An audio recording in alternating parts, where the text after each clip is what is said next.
I've been fighting with my clutch slave cylinder.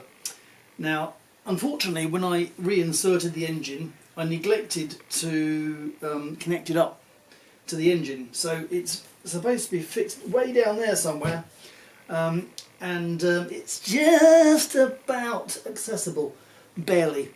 But I've been struggling with it to get it into place. But then I discovered that I got a big puddle of hydraulic fluid all over the floor. So I thought, oh no, have I got a leak somewhere? Well, obviously I did have a leak somewhere, but it doesn't appear to be coming from the plumbing, as it were. After I discovered my leak, I gave up in disgust and went inside for the evening, and I left the clutch master cylinder reservoir, which I shall point out to you. Over here,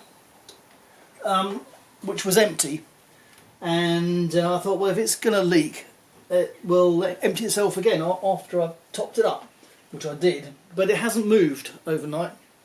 And what that tells me, I think, is that the real problem was the slave piston had actually just come out too far, and it was leaking out of the slave cylinder itself.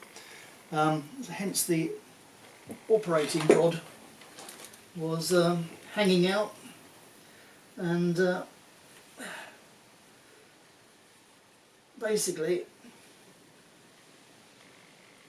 it needs to be pushed back in again to stop it from leaking.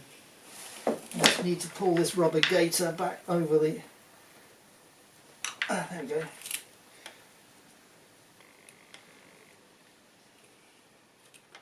No, it still isn't on. Right, there we go. Yeah, so it does appear that the piston needs to be pulled back. Now, whether I can in fact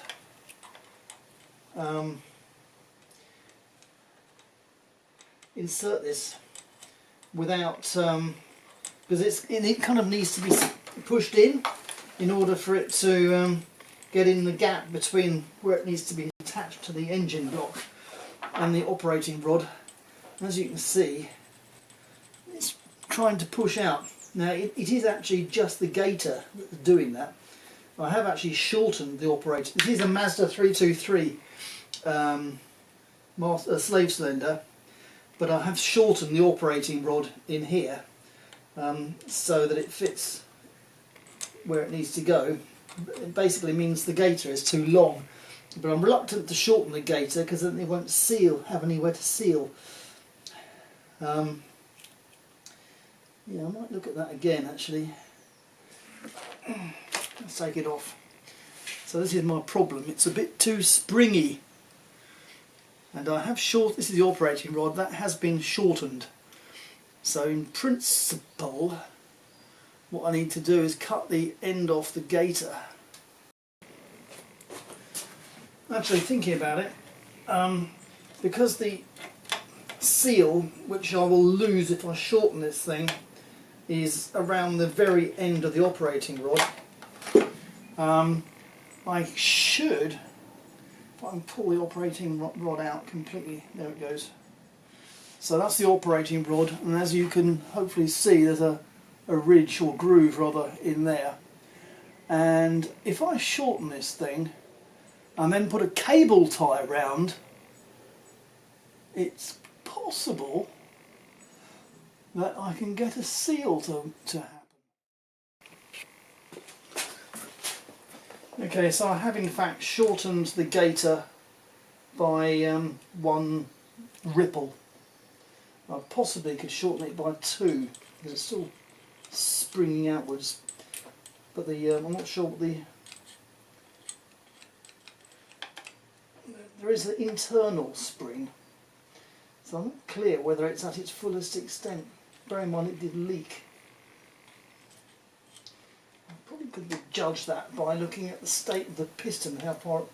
To be honest, it's right at the top of its travel, and if it comes out any further than that, then it's likely to leak.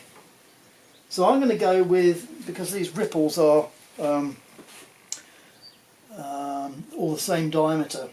So I'm going to shorten it by a second ripple, and we'll see how that works. I've already put a cable tie around here, and of course you have to cut it on the peak. So yeah, I've shortened it by 2 ripples on the bellows, which hopefully, well, does suit the amount which was taken off the actual operating rod itself. And the reason why any of this was done was to fit the slave in the space that's available on the bell housing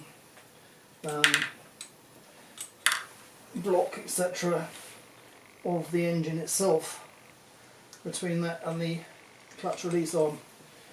So I shall now have to fight with this down the back of the engine. I won't be filming it because there's just no way I can get you in there, to fit this onto the back of the bell housing front of the gearbox, and see if we can get an operational clutch. And that's what I'm going to do next. Which I can't possibly show you, is right down here, just demonstrate how hard it is to get right. I can touch it, and it's nearly fitted. Now, one of the difficulties is getting the bolt through. There's 2 of them. It's fitted onto an adapter plate that I made. 2 bolts that go in, and that fixes it on. But of course, you're fiddling around, trying to fit it into the right place exactly. Finding the bolt holes is really hard. So I come up with a little bit of a brainwave, which is to use a stud instead. So I kind of got a piece of M8, a headless bolt, if you will, and fiddle that into the hole, and I was able to get the clutch master cylinder slave cylinder on over the top of the stud that was already there. And as you probably know, once you've got one bolt in, the second one's a lot easier. So that, plus I was able to, the way I was doing it yesterday, was the operating rod was hanging down like this because of the bellows being too long. It would never fit into the clutch arm like it's meant to. And although it was better being shorter after I shortened that bellows, it still wasn't in. However, I was able to reach up from underneath, going right down here, right up to my elbows, under the car, again, which I can't show you because it's right, I mean, when I say up to the elbows, I'm talking about right under, which is why the car's jacked up at the moment. But I was able to flip the operating rod and kind of flick it into the operating arm, and that's good. So, as a result of all that kind of waffle now, I hope you understood it, I've now almost got our operational clutch. I just need to screw in 1 bolt, actually not this one because it's already in the hole, and a nut to go on top of the stud that's already there. So we'll see how long I take to do that, and whether the battery in this camera lasts long enough or not. So, a bit of live struggling. I need to put you somewhere else, don't I?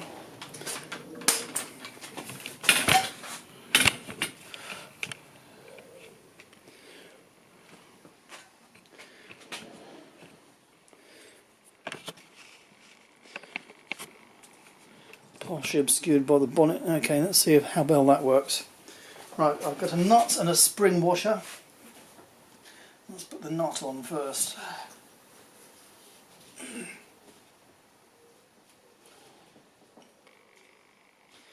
Amazing. The spring washer is on. This is going on to my M8 stud. And the nut's going to be more difficult, isn't it? Because it just will be. And I've nearly dropped it. Yeah. No, I haven't dropped it. I'm bound to drop it. Well, the battery in the camera went at the precise moment, but I've just got a little bit more juice into it to record this little bit. Yeah, so my slave cylinder is indeed bolted in. A lot of fiddling. One side needed an open-ended spanner and the other side needed a very thin socket. But it's in. So now, proof of the pudding, of course, will be, does it work in the car? And of course we have had the clutch working when the engine was not in the car. In fact, it was down here on the floor. But hopefully, as I'm now going to sit in there, I'm now going to sit inside the car and I'll shout, no doubt, assuming that it works.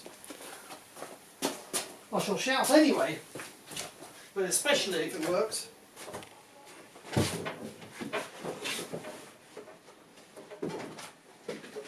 Right, moment of truth. Yay! It's kind of heavy, but I can live with that. Anything else is details.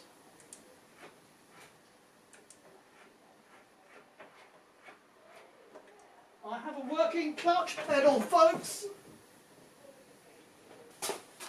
A working clutch pedal in the car.